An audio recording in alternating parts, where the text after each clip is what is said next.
Okay, let me start my stopwatch here so I have some idea how long this one's going. This is for Faithful, and you talked about inclusive classrooms. Good topic, and it was very well presented. You have an obvious interest in the subject.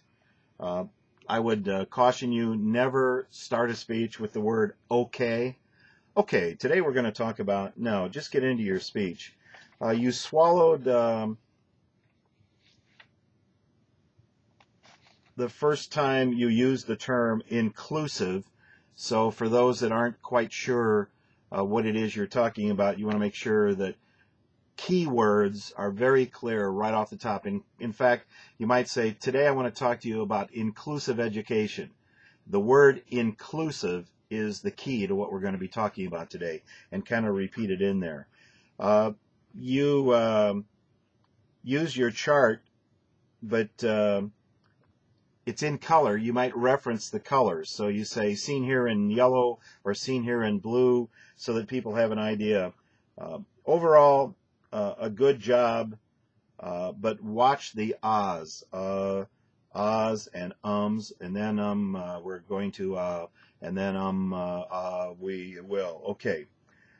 Don't shoot up into your face so that it's one of these things where the camera is shooting up like this. That's not a good thing. I've talked about it time and time again. Do not do that. Let me adjust my camera here now so that you don't have that happen. At least acknowledge that there are critics of this, and acknowledge a little bit of what the critics say about inclusive education. And also, I'm on the local school board, so this is a huge issue for us. I talk to students, and generally students do not mind having special needs students in their classroom. What I hear more often than not is the objection is to the amount of attention it takes for some of the special needs kids, especially if the teacher doesn't have an aide, and that attention is seen as not being spent on the kids who want to do well in the class. Now, in any classroom, there are kids who don't want to be there. There are kids who are going to drop out, et cetera, et cetera. But the kids who are trying very hard to get a good education have some problems with inclusiveness and what it costs them. Overall, you established your credibility off the top. Way to go. Stand still. You're kind of doing a little bit of a rock. Stand still when you speak. Other than that, you have the topic useful as and interesting is top rate.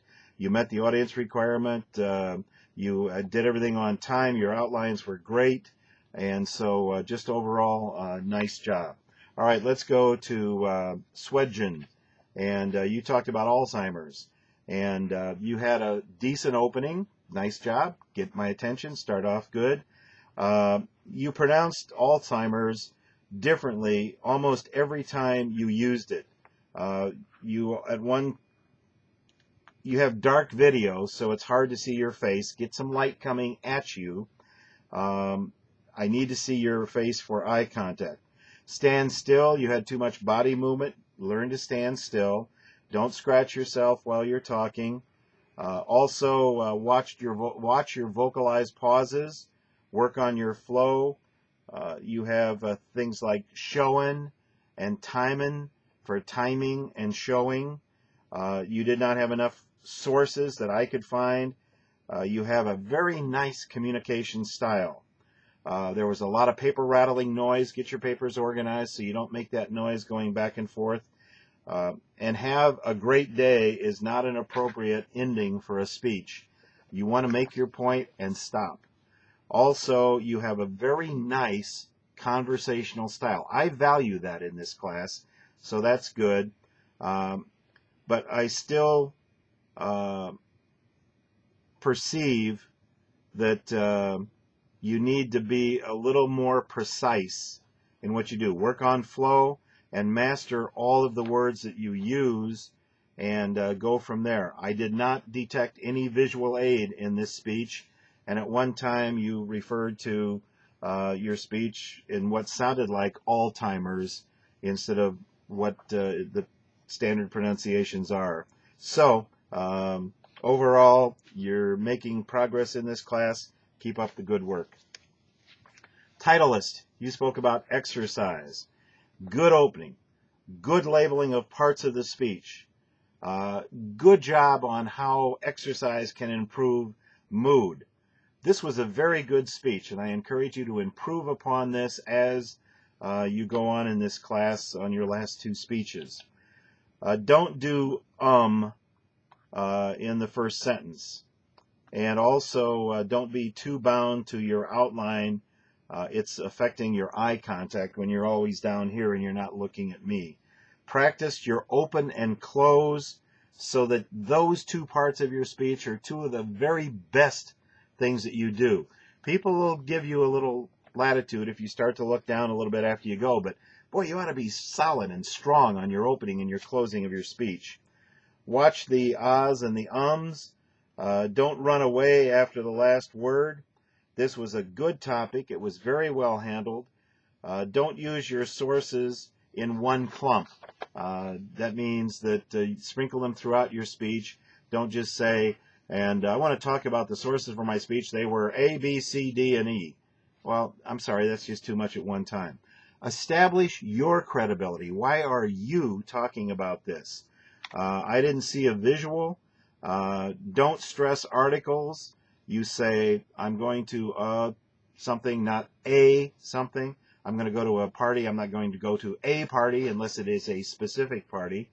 And read the requirements for the speeches. You had quite a few excellents on this speech, and only one in the poor category, and that had to do with your credibility in this speech. So keep that in mind when you're speaking. Let's do one more. Buddy, you talked about spay and neutering of animals. Great topic. You had flashes of greatness, but you negated them by other errors in your presentation. Number one, I can't see your eyes. Watch that. You had a horrible start. This is not a casual speech. Your conversational approach is far too casual for what you're doing. Don't scratch while you're speaking. Watch saying okay all the time. You don't start every sentence or end every sentence with okay. We're going to go to the store, okay, and then we're going to buy some food, okay, and then when we get the food, we're going to come home, okay. Listen to how many times you said okay in that speech.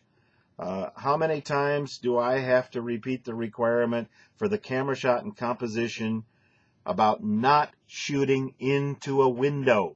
I can't see your face and eyes because you have something very bright which is causing your camera to iris down. Never but never say in a speech, like I said. Come on. You also use the word hearin' for hearing. Go out and buy some bonbons or sit on a couch. Are you serious? What kind of a comparison are you making there to a spayed dog? Be real careful because your audience could be comprised of people that could be a very, very offensive comment to. And if you're not sure what I'm talking about, call me. Your style and your topic, overall well done. Send me a copy of your visuals so I can see what you showed, because I have no idea in the world what you were showing. You didn't do a very good job of explaining that. And your assignment was a little late in the submission. So that's it. We're going to stop here and we'll pick up after this.